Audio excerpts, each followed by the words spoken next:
Hello everyone and welcome to video 9. Today's video is on construction isometrics, so making 3D diagrams that you can use to show off your design. So we've created another sort of workflow diagram. We'll try and make sure this is available on Moodle for you as well. But basically there's kind of two main steps and then we've got a third optional step at the end there.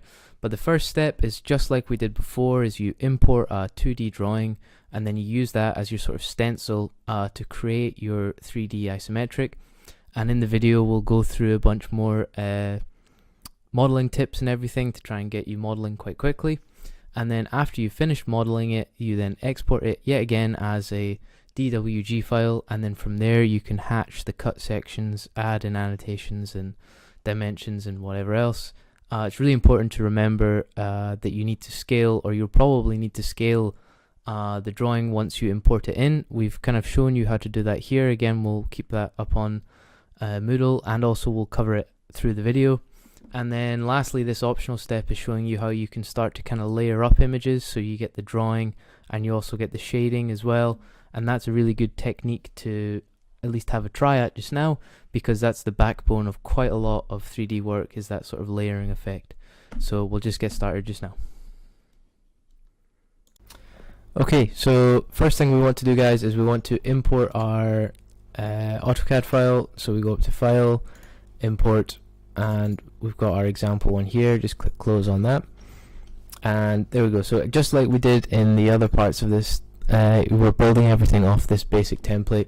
So we're going to hit up on rotate there, and then one of the really useful tools to know is if you use on your keyboard like the left, right and up arrows, you can change the axis and it'll snap to a new one. So sometimes when it's really hard to get a snap point, it's useful just to hit those keys. So we'll just go on the red axis, click there once, click again, rotate round till it snaps in the blue axis, and there we go. So now we can start building our detail. So what we want to do first is just select everything again and right click and lock again, just so we can't mess anything up. And then what we'll do is we'll start with the brickwork here first, that's going up here. And so there's lots of different ways you can model this, and a lot of modeling is actually just trying to find the sort of quickest or most efficient way to do things. So we'll draw a rectangle starting from this bottom point and clicking on here, making sure that it's been created in the vertical plane and not the horizontal. And then we'll go and push pull, click on the face, extrude back this way, and we'll just type 215 into the console to make a proper brick size. So it's important to have maybe a quick check now and make sure that you've started this file as millimeters. You'll see it down in the bottom right. So once we've got that, we could continue on and we could keep drawing rectangles and keep extruding them back, but that would take us a very, very long time. So what we'll do is we'll just select everything. We'll make sure holding shift that we deselect our drawing, and then what we'll do is we'll go up to the top and hit move, click in the bottom of the brick there, and then once you've hit that, if you hit control, that then separates it. So if you remember from before, control is used to copy instead of just move. And then we need to move it along to make the next brick, but we need to include a 10mm gap. As you can see, there is 225mm away is what we need to move. So the 215 of the brick plus the 10, or you could also just type into the console 225, hit enter, and there we go, we've got a brick.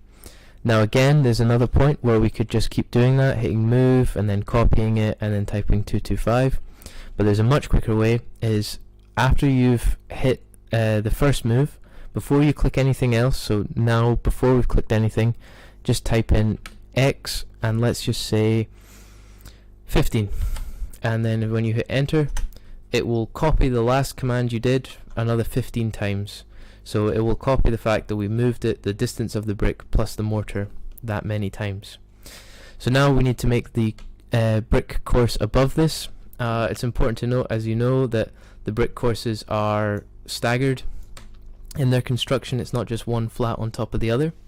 So what we can do is we can again hit the move tool and we can select the corner there and hit control and move it up, and there we go. So we've got another layer of brick, but as we said, it's not in this flat pattern, it's staggered.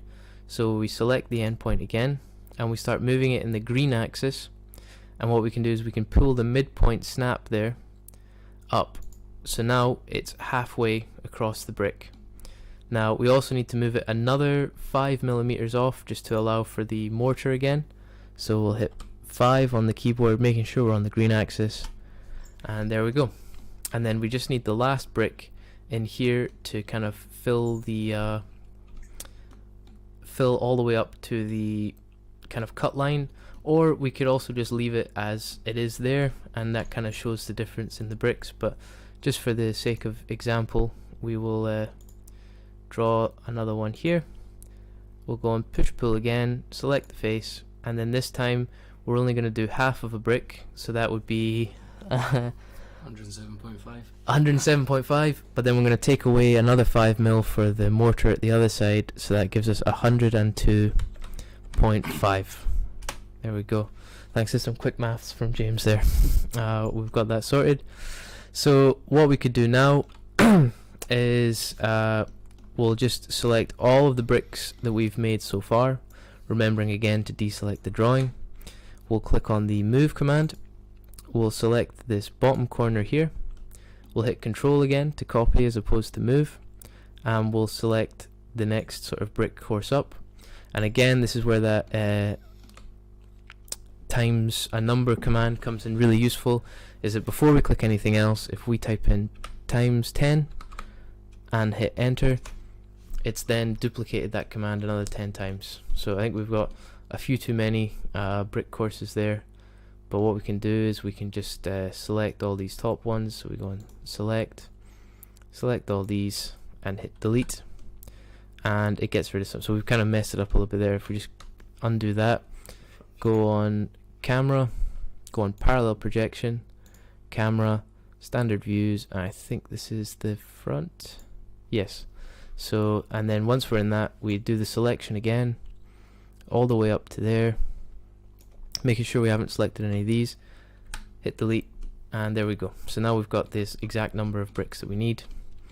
We could then do the same for the well, the next layer of the construction is this rectangle we're drawing now.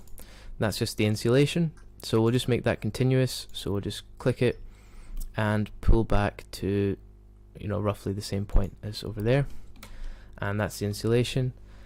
The well, what we could do as well is we could well, the next layer then is the block work. So we'll just create the first block. Now, since this is kind of obscured because we're going to look at it from this angle, we don't actually have to model this out to the same sort of rigor as we did the brickwork. So just for the sake of speed just now, we will just we'll just pull this along as if it was just continuous block basically to around about there. And what we'll do again is we'll just select all the faces that make up the block, and we'll hit on the move command. We'll pick a corner again, we'll hit Control again to separate it and create a new one, and select the next one up. And then again we need another 2 of these, so we'll just type in x2 and hit enter. Oh, and that should sorry, we'll undo that. I need it to be x3 actually. And we'll select those faces, all of them selected. We'll hit the move command, click the bottom corner, Control again to separate them, click on the new one, and then type x3, and we now have all the block work in as well. So the next step is just to do the foundations. So we'll just outline with the line tool the shape of the raft. There we go. And now that we've got that, we'll use the extrude tool, select the face, and then if we pull all the way back and just use one of these as a snap point, that gives us the kind of full construction there. And then again we'll just draw out the layers underneath. So this is the sand blinding layer. We'll just select all of them, and then we'll use the push pull extrude command again, pull that back to the same level, as the raft.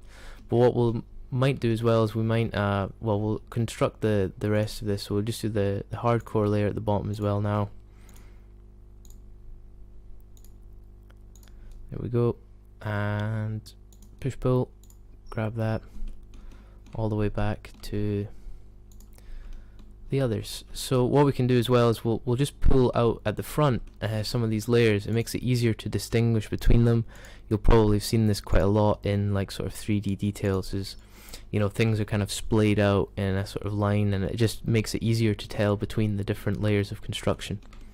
And then lastly, what we have here is some concrete pavers sticking out the front here. So we'll draw another rectangle, we'll push pull, we'll extrude them back. They're normally about 600 mil. There we go. And then again we'll select the faces that we need, so select all of these, and we're going to copy them again. So we'll hit the move tool, select the corner, moving back on the green axis, remember to hit control to separate them, and we'll leave a 20mm gap this time for like sort of mortar and expansion. So we'll do 620, hit OK, and then we'll also, after we've done that, type in X5, and that's given us concrete pavers. So quite quickly we're able to construct a halfway decent 3D detail. The next point that we would do is we would export this back into Autocad, and then from there you could add on hatches and stuff, and it's a really quick way to make a good looking sort of isometric detail. So the last thing we do then before we export is we need to go onto camera, make sure you're in parallel projection for this, and then hit on standard views, ISO. Okay, and then we'll just move the screen around until we found a view that we're quite happy with. So we'll just take it from, well, we'll just get the whole thing in from there, and then go up on File, Export, 2D Graphic, make sure we're on DWG, and then we'll just do ISO test, as we'll call this one. Hit Export. From there we can go on to AutoCAD, and we'll just close this. It was just one we were messing around with earlier. Open up, and we'll go on ISO test and open, and then click OK with everything, and there you go. So again, like the other one before, like the other one before, we can edit all these lines as much as we want, and we could add hatches in. So for example, the brickwork here, we could go on the hatch tool, pick a brickwork one, and then click in there. I mean, we need to change the angle a little bit, but it's a very quick way of making pretty good looking details. And in fact, James and I, when we were in first and second year, we had to produce details like this, and I don't know if you guys have to as well or not, but when we had to produce them, we only were allowed to use AutoCAD. So we actually had to draw these out by hand, and it's a very, very painstakingly slow process, and it takes a long time. But with these you can do them so much quicker. So we'd definitely recommend trying to do them this way. Another point to note as well is you can actually make these to scale. So if we measure this height here, this should actually be 65 millimeters for the height of the bricks. So if we go back into the SketchUp file, we can see it here. If we use the measure tool, this should be 65 millimeters. So what you can do then is, if you go back onto here, a really quick way to do it is a little bit of maths, but you literally just, if you get a calculator open, I'll just get one on my phone just now, and you do 65 divided by what your actual value you're getting on the screen here is, so that's 53.0723. When you do that, you should get a number, and it should normally be 1 point something or other.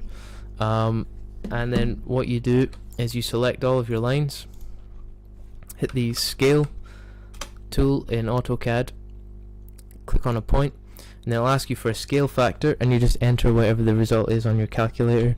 So I'll just type in 1.22474436. So basically what that means is I need to multiply it by 120% type thing. So it's 20% difference basically in what's been created. And then if you click on measure, and there you go, 65 millimeters. So you could use this in, you know, final hand-ins and proper professional drawings, because it's, you know, properly to scale. So once you've done that, you could go into paper space, and then when you've got this at 1 to 10, you know, that is, you could take the measurements straight off the drawing, you know, with a ruler, and know that that's correct. So yeah, I think that's everything.